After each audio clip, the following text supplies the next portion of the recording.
Panoorin ang drone na ito ay sinubukan iligtas ang lalaking na trap sa baha. Hindi basta-basta ang drone na ito dahil malakas ito. Kayang-kaya bumuhat mabibigat na bagay tulad ng motor, makina, bigas, tubig at tao, napakatibay pa.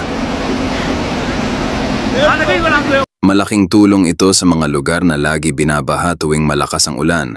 Ang modernong pamamaraan sa pag-rescue ay maaring tataas ng 80% ang mandato ng ahensya. Tumaas ang porsyento sa pag-rescue doon sa area na sobrang delikado na mukhang imposible tulad ng matarik na bundok, rumaragasang baha at pagtawid sa ilog. Dahil sa drone ay ligtas din sa panganib ang mga personnel ng rescuer team.